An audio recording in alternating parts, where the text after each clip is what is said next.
অনেকের মনে প্রশ্ন থাকে, অনেকে জিজ্ঞাসা করে আছে, বাবা এই শুনেছি পুরীতে নাকি একাদশীকে বাধা আছে, তাই না? আছে তো বাধা? দেখে এসছেন, দর্শন করেছেন একাদশীকে? হ্যাঁ, মন্দিরের নিচেই ওই পান্ডা বাবারাই বলে দেয়, দেখিয়ে দেয়, আবার দর্শন করে বলবে দক্ষিণা দাও। আর যদি দক্ষিণা না দেন মানে অনেক অনেক কিন্তু অভিশাপ দিয়ে এইভাবে সেইভাবে। হ্যাঁ হ্যাঁ হ্যাঁ, বিভিন্ন রকমের। তো বলে দেখো এটা বাস্তব সত্য, সেখানে একাদশী দেবীকে আটকে রাখা, বেঁধে রাখা, সেখানে গেলে একাদশী করতে হবে। এই জ্ঞান যার যার আছে তার এই জ্ঞান কিন্তু ভুল আছে, একটু সংশোধন করে নিতে হবে। চৈতন্য মহাপ্রভু যখন নীলাচলে বাস করছেন, নীলাচলে গেছেন, এক পান্ডা প্রসাদ নিয়ে এসেছেন একাদশীর দিন। মহাপ্রভু কি করেছেন? পেয়ে নিয়েছেন? মহাপ্রভু পাননি, কিন্তু কি করেছেন? দণ্ডবত প্রণাম করেছেন। কেন? আগের দিন বলেছিলাম প্রসাদ আর ভগবানের মধ্যে কিন্তু কোনো অন্তর। প্রসাদ শব্দের অর্থ কি বলেছিলাম? প্রভুর সাক্ষাৎ দর্শন, স্বয়রফলা স্বয়াকার দ, প্রভুর সাক্ষাৎ দর্শন। প্রসাদ মানেই প্রভুর কৃপা, প্রসাদ দর্শন করলে মানে প্রভুর কৃপা পেয়ে গেলেন। মহাপ্রভু কি করলেন? ওই প্রসাদ দেখেই দণ্ডবত প্রণাম করেছেন। আর প্রণাম করে কি করেছেন? পেয়ে নিয়েছেন? না, পায়নি। প্রসাদকে সামনে রেখে ওই পান্ডা যারা প্রসাদ নিয়ে এসেছিলেন তাদেরকে এখন প্রসাদের মহিমা কীর্তন করতে শুরু করেছে। আর কীর্তন করতে করতে সমস্ত রাত পার করে গেছেন। একাদশী ছিল, সমস্ত রাত পার করে গেছেন। যখন সমস্ত রাত পার করে গেছেন, সূর্যোদয় হয়েছে, দ্বাদশী উপস্থিত, তখন সেই প্রসাদ গ্রহণ করেছে। তাহলে একাদশী কাদের করতে নয়? যারা পুরীর বাসিন্দা, পুরীর ভক্ত যারা, যারা সেখানে বসবাস করে, তাদের জন্য বিধান হচ্ছে একাদশী তাদের করতে। তারও কারণ আছে বিশেষ, কিন্তু এটা মনে রাখবেন যে কারণ অবশ্যই বলছি, কারণটা অবশ্যই বলবো। যে কালকে যখন একাদশী আর আজকে যখন জগন্নাথ দেবের সেই আমাদের লীলার মধ্যে আমরা রয়েছি, আজকে সেই কারণ একটু বলে যাব। তার আগে মনে রাখতে হবে যে অনেকে আমরা কি করি না, যে পুরীতে যখন গেলাম, ওই তো শুনেছি একাদশী বাধা আছে, এখানে কোনো অসুবিধা নেই, একদম আনন্দবাজারে দাঁড়িয়ে একদম ভক্তি ভরে পেট ভরে যা যা ভরা যায় মোটামুটি ভরে নিয়ে প্রসাদ পেয়ে নিলাম, তেমন কিন্তু করতে। প্রসাদ নাম, কিন্তু প্রসাদ সেই দিন গ্রহণ করা উচিত। মহাপ্রভু আমাদের দেখিয়ে গেছেন, কিন্তু মহাপ্রভু যখন আমাদের শিক্ষা দিয়ে গেছেন, তখন আমাদের উচিত যারা পুরীর বাসিন্দা নয়, পুরীর ভক্ত নয়, যেখানে সেখানে তারা থাকে না, তাদের কখনো একাদশী ভঙ্গ করা উচিত। এর কারণ কি বলে দেখো, এর কারণ হচ্ছে বহু পুরনো কথা। ব্রহ্মা, দেখুন এই যে ভগবান এসেছেন তাও কিন্তু ব্রহ্মার জন্য, একটা কারণ ছিল ব্রহ্মা। বলেছিলাম মনে আছে? ইন্দ্রদম্ন মহারাজের কথা যখন বলেছি, এই কথা নিশ্চয়ই বলেছি। ব্রহ্মা যখন সৃষ্টি আরম্ভ করেছে, আমাদেরকে সৃষ্টি করেছে, যখন সৃষ্টি করেছে এখন চিন্তা করছে যে আমার তো সবাইকে সৃষ্টি করলাম, কিন্তু এরা তো এই মায়ার হাতে পড়ে এরা কষ্ট পাবে, যন্ত্রণা ভোগ করবে।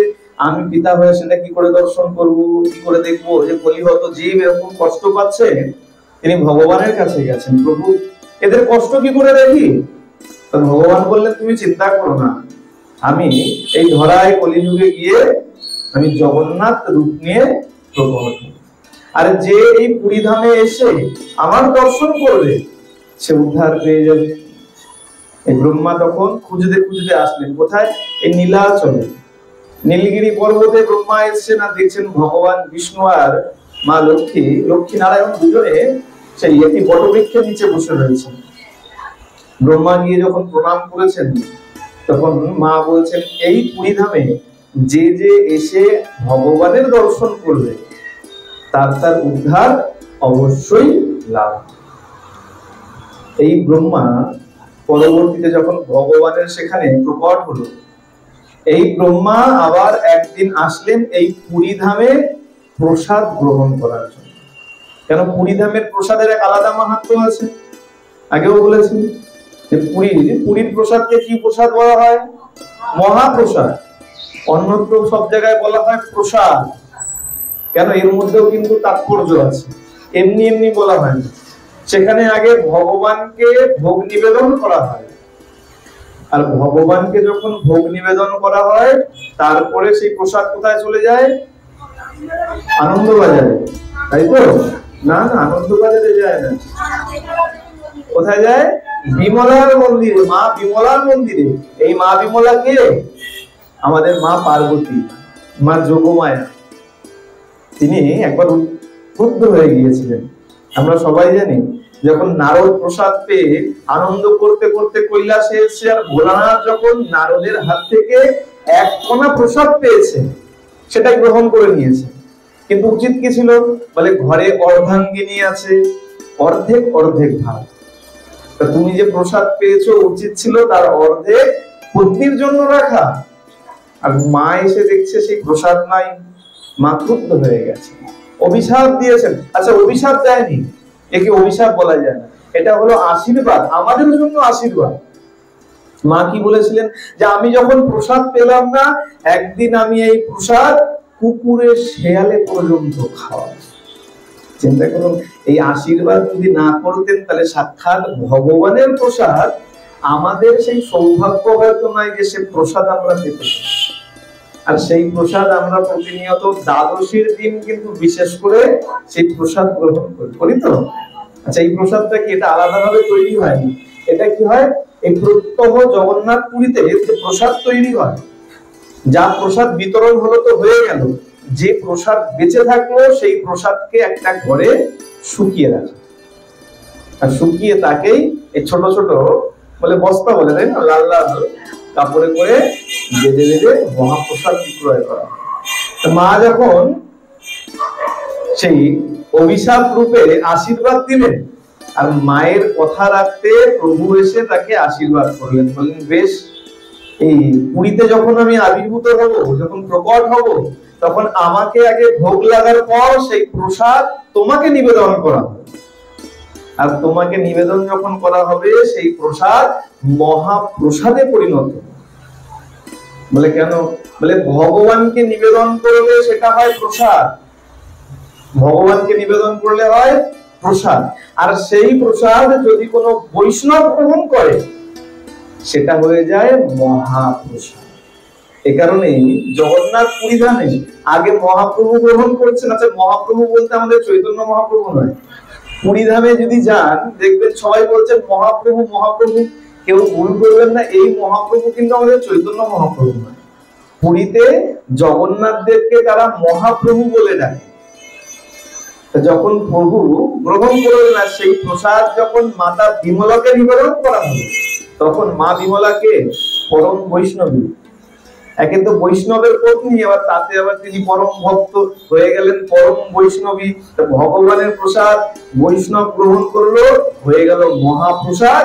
আর সেই মহাপ্রসাদ আনন্দ বাজারে এনে বিক্রয়। এই প্রসাদের আকাঙ্ক্ষা সবার, আমাদের অন্তরে যেমন আকাঙ্ক্ষা রয়েছে, মনে মনে সবার বাসনা রয়েছে, একবার পেলেও সবার মনে হয় আবার যেন পাই, তাই তো? এমন কেউ আছে যে পুরীর প্রসাদ একবার পেয়ে নিয়েছে আর তার মন ভরে গেছে, না বাবা আর দরকার নেই? আছে নাকি? আমার তো মনে হয় এই প্রসাদের চাহিদা সবার। ব্রহ্মারও মনের মধ্যে সেই চাহিদার জাগরণ হয়েছে। ব্রহ্মা চিন্তা করছে প্রসাদ তো পাবো না, চলো যাই একদিন প্রসাদ পেয়ে আসি। কোথায় যেতে হবে? বলে পুরী ধামে যেতে হবে। পুরী ধামে গেলে ভগবানের সেই মহাপ্রসাদ পাওয়া যাবে। ব্রহ্মা এসেছেন সেই প্রসাদ পাওয়ার জন্য। আচ্ছা, এখানেও একটা জিনিস জানার আছে, পুরীকে এই ধাম আর তীর্থ, আমরা অনেকে বলি পুরী তীর্থে যাব।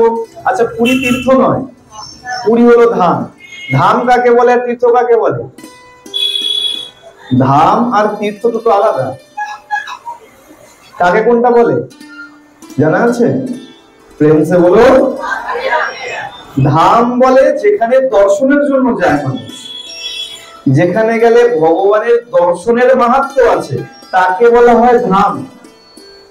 আর তীর্থ হচ্ছে যেখানে স্নানের মাহাত্ম্য আছে, যেখানে গেলে স্নান মাহাত্ম্য বেশি, আর সেখানে ভগবানের দর্শন হতে পারে, কিন্তু যেখানে স্নানের মাহাত্ম্য বেশি, প্রয়াগ তীর্থ যাচ্ছে না মানুষ স্নানের জন্য, কেউ বলে প্রয়াগ ধামে যাচ্ছি, কেউ বলে যেখানে স্নানের মাহাত্ম্য আছে তাকে বলা হয় তীর্থ, আর যেখানে দর্শনের মাহাত্ম্য আছে, ভগবানের দর্শনের মাহাত্ম্য আছে, তাকে বলা হয় ধাম।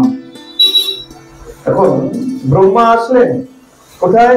এই পুরী ধামে আসলেন ভগবানের প্রসাদ পাওয়ার জন্য। চিন্তা করুন, সৃষ্টিকর্তা ব্রহ্মা, আর তিনিও কোথায় এসেছেন? এই পুরীতে এসেছে ভগবানের প্রসাদ পেতে। আর ব্রহ্মারও কপাল খারাপ আমার মতো, যেদিন এসছে সেদিন দেখছে প্রসাদ একদম সমান, একটা পাত্রের তলায় কিছু প্রসাদ পড়ে আছে, তা আবার একটা কুকুর সেখান থেকে খাচ্ছে। কুকুর খেয়ে চলে গেছে। ব্রহ্মা চিন্তা করছে প্রসাদ তো আর কিঞ্চিত মাত্র পড়ে আছে। ব্রহ্মা সেই পাত্র থেকে প্রসাদ তুলে গ্রহণ করেছে। পুরীতে নিয়ম আছে জানেন, যে যদি কোনো পাতে প্রসাদ থাকে আর সেখান থেকে যদি কুকুর বেড়ালেও পেয়ে যায়, সেই প্রসাদও আপনি পেতে পারেন, তাতে কোনো দোষ দেখতে নেই। পুরীর প্রসাদে কোন রকম কোনো দোষ দেখতে নাই। আর ভগবানকে দর্শনেরও একটা নিয়ম আছে।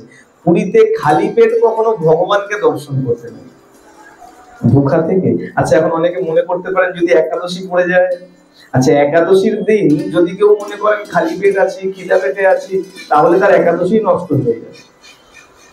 একাদশীর দিন পেটে ক্ষুধা আছে, এই ক্ষুধা ক্ষুধা লাগছে, একটু খেতে হবে, এরকম চিন্তা করলেও কিন্তু একাদশী নষ্ট হবে।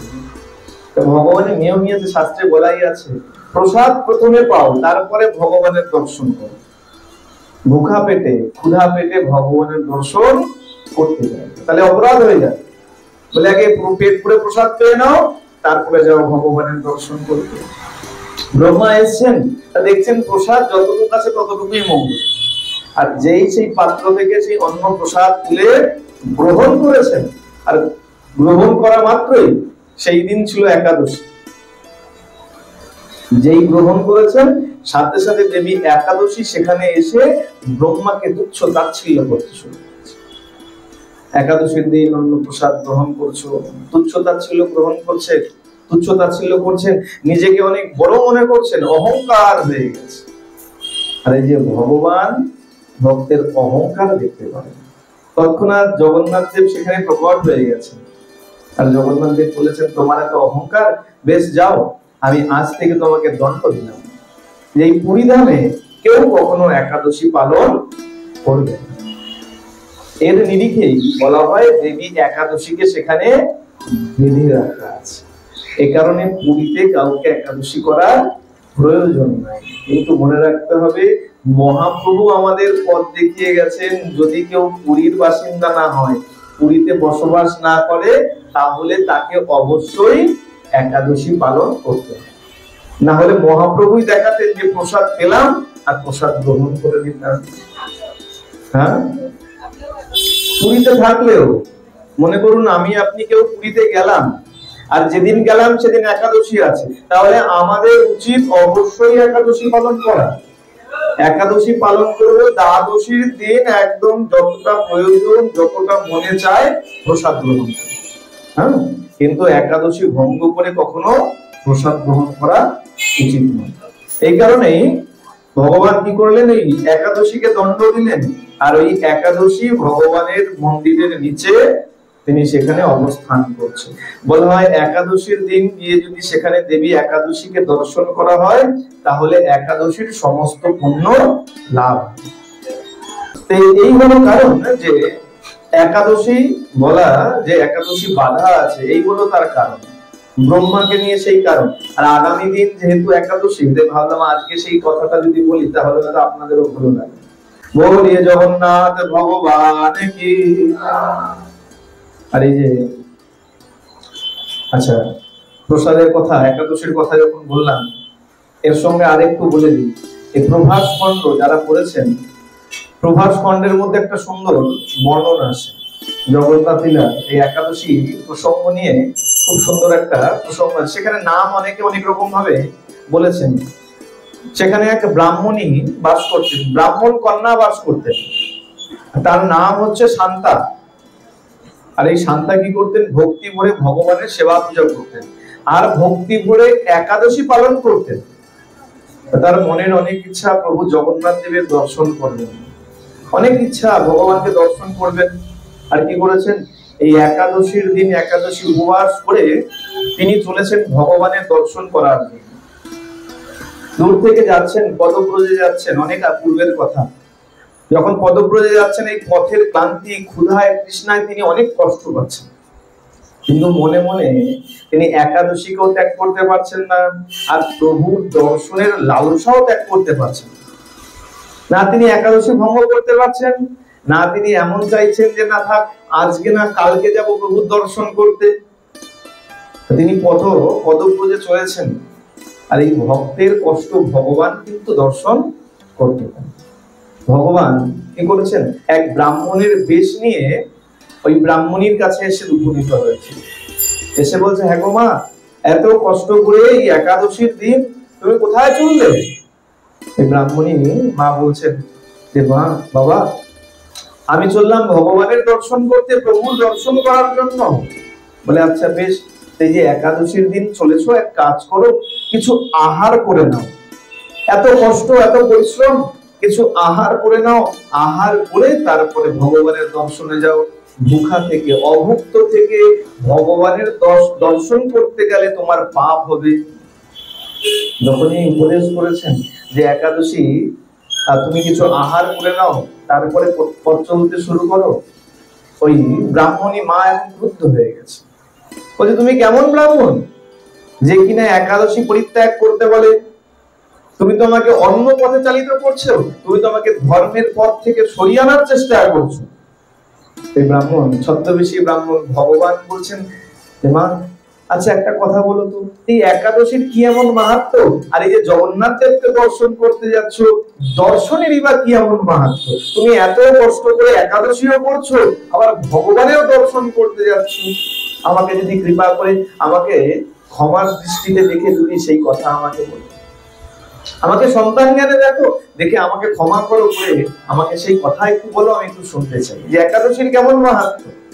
বলে, দেখো, আমি যে একাদশী করছি তা আমার সাধ্য অনুযায়ী করছি, আমার সাধ্যের মধ্যে আমি যতটুকু পারছি আমি ততটুকু করছি।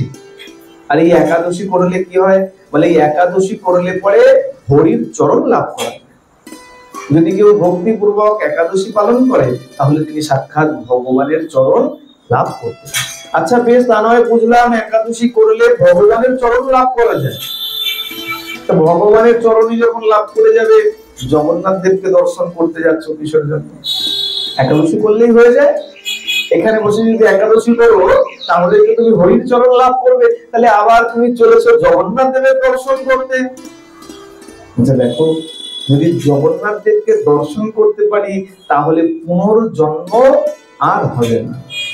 আমার যে আত্মা আছে সেই আত্মা পরমাত্মার সঙ্গে লীন হয়ে যাবে, আমাকে আর দ্বিতীয়বার জন্ম নিতে হবে না। তাই আমি একাদশীও ছাড়তে পারবো না, প্রভুর দর্শনের লালসাও ছাড়তে পারবো। শাস্ত্রে বলা আছে না যে যদি রথে যদি ভগবানকে বামন রূপে দর্শন করা যায়, ভগবানের দর্শন যদি রথের উপরে হয়ে যায়, তাহলে তার আর দ্বিতীয় জন্ম হয় না। একটা খুব সুন্দর আছে, শ্লোক রয়েছে, দোলে চ দোল গোবিন্দ চাপে চ মধুসূদন রথে তু বামনং দৃষ্টা পুনর্জন্ম ন হবে। দোলে মানে দোলায়, দোলায় যদি ভগবানের দর্শন করা যায়। আর চাপে চ মধুসূদন, চাপে মানে নৌকা, এই নৌকায় যদি ভগবানের দর্শন করা যায়, নৌকা বিহার।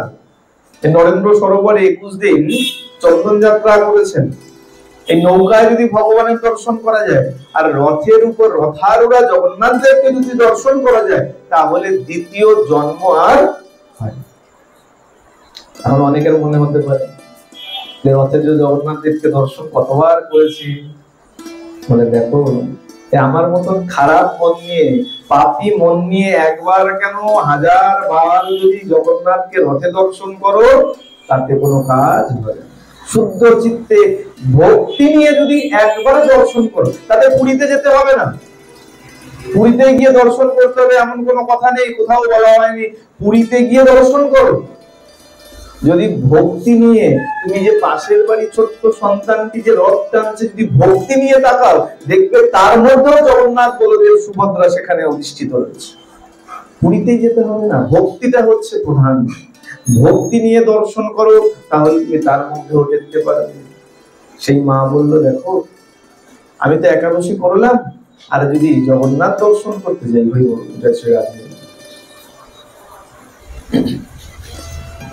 একাদশী করলে তো আমি হরির চরণ পাবো, আর যদি আমি জগন্নাথ দেবের দর্শন করে নেই, তাহলে আমার আত্মা পরমাত্মার সঙ্গে লীন হয়ে যাবে, মিলিত হয়ে যাবে। এই কারণেই আমি চলেছি জগন্নাথ দেবের দর্শন করতে। যেই মাত্র এই মায়ের শুদ্ধ ভক্তি দর্শন করেছে, সঙ্গে সঙ্গে ভগবান নিজের সেই ছদ্মবেশ ব্রাহ্মণ বেশ ত্যাগ করে নিজে তিনি স্বয়ং সেখানে প্রকট হয়ে গেছেন। বলিয়ে জগন্নাথ ভগবান কি, ভক্তবৎসল ভগবান কি। ভগবান প্রকট হয়ে গেছেন, বলে মা আমি তোমার ভক্তিতে অতীব তৃপ্ত হয়েছি, আমি তোমাকে কথা দিচ্ছি, আমি তোমাকে আশীর্বাদ করছি, আমি তোমাকে আদেশ করছি, তুমি একাদশী পরিত্যাগ করো। এই পুরীতে একাদশী করার কোনো প্রয়োজন নাই। আমি এর আগে ইন্দ্রদুম্ন মহারাজকেও এই আদেশ করেছিলাম, আজকে আমি তোমাকেও সেই আদেশ করছি, তুমি একাদশী পরিত্যাগ করো, এতে তোমার কোনো অপরাধ হবে। আর যে যে গিয়ে এই পুরীতে একাদশী দেবীর দর্শন করে নেবে, তার একাদশীর পুণ্য ফল লাভ। সেই থেকে এই যে একাদশীতে অনেক শোনা যায়, এই নিয়ে অনেক রকম চর্চা হয়। একাদশী কেন বাধা আছে, একাদশীর দিন ওখানে গিয়ে প্রসাদ পেতে নাই।